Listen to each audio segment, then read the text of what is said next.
The awakening, the day humanity vanished. Close your eyes for a moment and imagine this. There is no one left in the world, no friends waiting for your message, no enemies to fear, no neighbors arguing behind thin walls, no job schedules, no bills, no deadlines. Every city on Earth belongs to you. Every palace, every airport, every museum, every locked door. The planet is still alive, but humanity is gone. Now open your eyes. The morning everything changed. It starts like any other day. Your alarm goes off. You wake up, slightly annoyed, half asleep, and reach to turn it off. You sit on the edge of your bed, still trapped in routine, still believing today will be normal. The house is quiet, not peaceful quiet.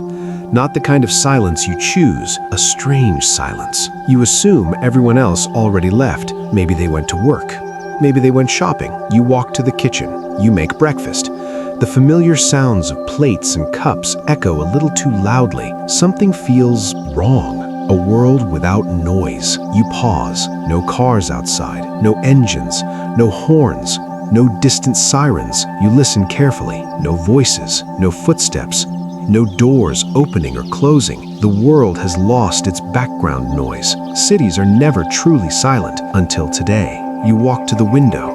The street is empty. Not early morning empty, not holiday empty, completely empty. No buses, no taxis, no people rushing somewhere important, just abandoned asphalt stretching into the distance. The digital silence. Your heart starts beating faster. You grab your phone. Surely someone posted something. A message? A notification? You open social media. Nothing. No new photos, no stories, no comments. You refresh.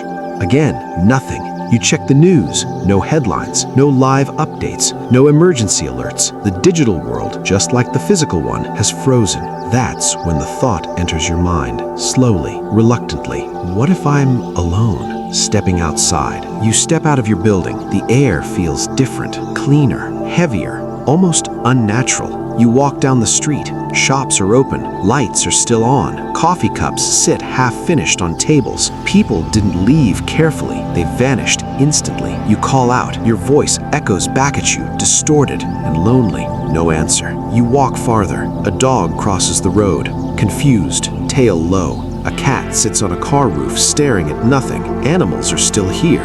Humans are not. Panic begins to rise. You run. You search buildings, apartments, offices, beds unmade, computers left running, food still warm in restaurants. This didn't happen slowly. It happened all at once. The weight of realization. By midday, you stop running. There is nowhere left to search. The truth becomes unavoidable. You sit down on the sidewalk. The world hasn't ended, but the people who gave it meaning are gone. Every road now leads nowhere. Every building has no purpose, and for the first time in your life, you are truly alone. Night is coming. As the sun begins to set, fear changes shape. It's no longer panic, it's awareness. Night is coming, and there is no one else watching the dark with you. Streetlights turn on automatically. Electricity still works, for now. You realize something terrifying. All the systems that keep this world alive were built for millions of people. Now, there is only one, and none of them were designed to run forever. The first night alone. You lock yourself inside a house, any house. You sit in the dark, listening to unfamiliar sounds, the wind through empty streets, metal creaking, animals moving freely where humans once ruled. Your thoughts grow louder. You replay memories, faces, voices. You speak out loud just to hear a human voice, your own. And as you lie awake, staring at the ceiling, one question refuses to leave your mind. Is this the beginning of freedom or the beginning of something far worse? Freedom, collapse, and the return of the wild. Morning without rules. Morning comes without an alarm. You wake up slowly, confused for a second. Then it all returns. No people, no voices, no schedules. For the first time in your life, there is nothing you are required to do. No work to rush to. No one waiting for you. No expectations. An unsettling thought follows. Everything is yours now. Not legally, not morally, practically. A dangerous kind of freedom. You step outside again, this time with less fear. The streets are still empty, but they no longer shock you. You walk until you see it. A luxury car parked carelessly by the sidewalk, its doors unlocked, keys still inside. You hesitate, then laugh. Rules no longer exist. You drive, not because you need to go somewhere, but because you can. You speed through empty highways. Red lights mean nothing. Traffic laws belong to a vanished species. Freedom feels intoxicating. But freedom without limits has a hidden cost. Taking without paying.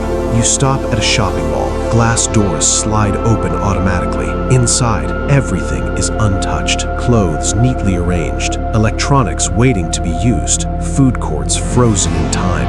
You take what you want, not greedily, experimentally, because you can. You realize something strange. Ownership has lost all meaning.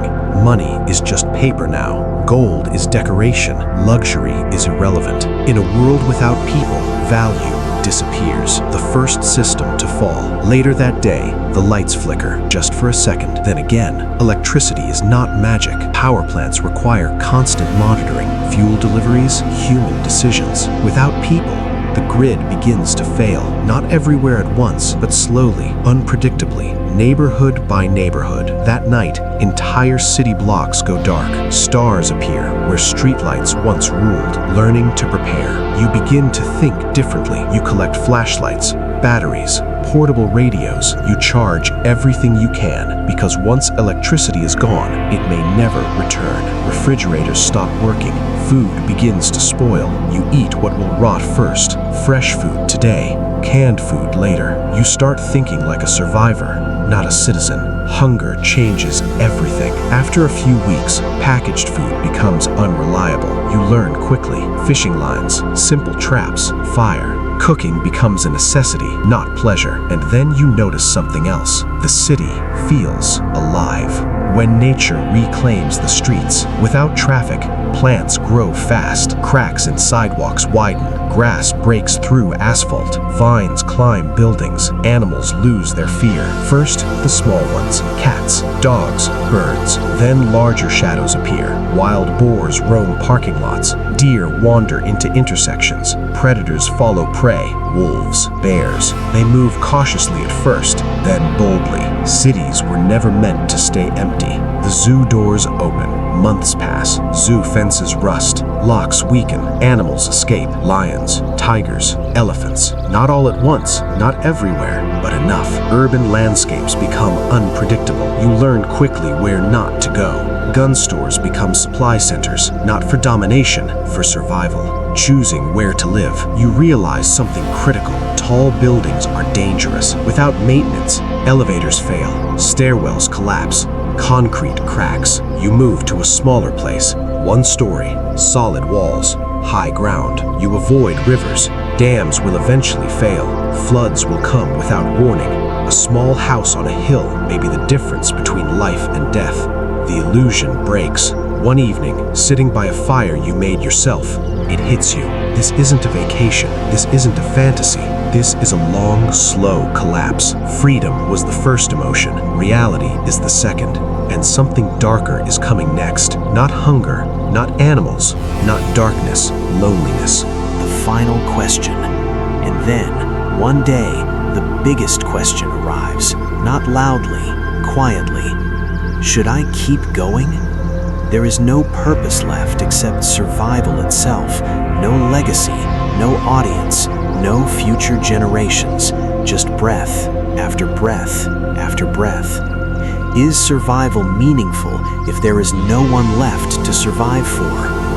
The last human's legacy. Maybe the last human plants trees, not to eat the fruit, not to build a home, but simply to leave something alive behind. Maybe the last human builds nothing and lets nature erase every trace. Or maybe the last human realizes something important. Humanity was never meant to last forever. Nothing is. Stars die, planets fade, civilizations disappear. And that does not make them meaningless. It makes them temporary miracles. The ending that has no ending. There is no dramatic finale, no explosion, no final speech, just silence. The wind through empty streets, Waves hitting abandoned shores, animals living their lives, unaware they inherited a planet. And somewhere at the edge of time, the last human takes a breath and the earth keeps spinning.